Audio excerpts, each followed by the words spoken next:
Teachers, he said. You're starting your book talking about teachers? Yes. Okay, whatever. But you can't label them as Marxist. Of course I can. Because the ones who infiltrated higher education had one goal: to spread their communist agenda into the minds of our youngest, most vulnerable citizens. So yes, I'm addressing early on in this book what I believe is the main reason my generation is brainwashed today: public school educators. And I won't be holding any punches because they didn't. Understanding the isms. Before we get to the educators, let's back it up and talk about the agenda they're spreading. And to do so, we need a simple starting point on the differences between Marxism, communism, and socialism. Marxism. Marxism is an ideology. It is a philosophy on life offered by Karl Marx, hence Marxism. Karl Marx wrote the Communist Manifesto, the original guide for self-identifying communists to carry out their Marxist ideas. Oxford Dictionary, the political and economic theories of Karl Marx, 1818 to 1883, which explain the changes and developments in society as the result of opposition between the social classes. Communism. Communism is a form of government. It is commonly installed to put into practice the ideology of Marxism and is marked by central planning, a large bureaucracy dedicated to the common good, and single-party rule. Oxford Dictionary. A theory or system of social organization in which all property is owned by the community and each person contributes and receives according to their ability and needs. Socialism. Socialism is an economic theory. Often connected to Marxism's ideas of a class warfare, socialism is concerned with the quality of life for the working class, high taxes on the middle and upper class, strong regulations, and public ownership of services for the common good. Oxford Dictionary. A set of political and economic theories based on the belief that everyone has an equal right to share of a country's wealth and that the government should own and control the main industries. Okay.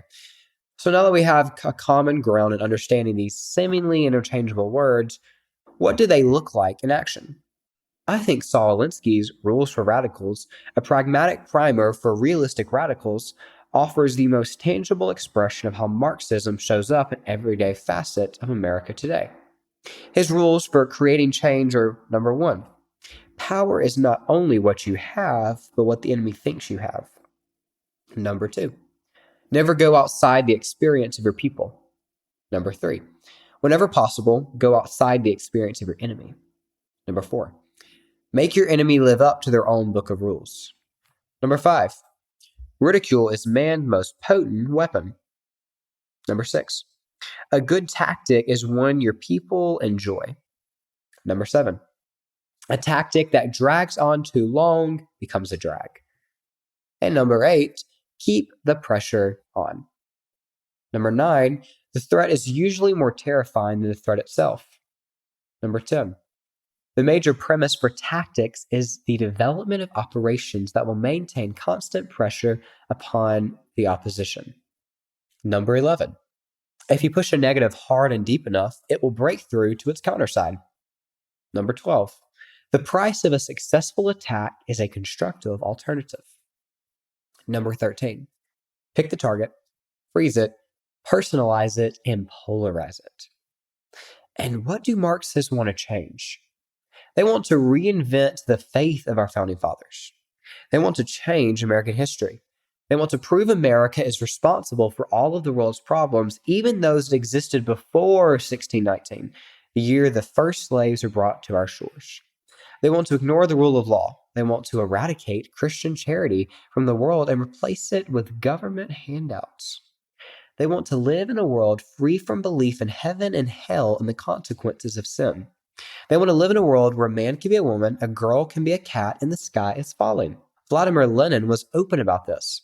He said the quiet part out loud and revealed the end game when he said the goal of socialism is communism. He was a man who knew a lot about both, so his remarks should not be ignored. So, what does Marxism really look like?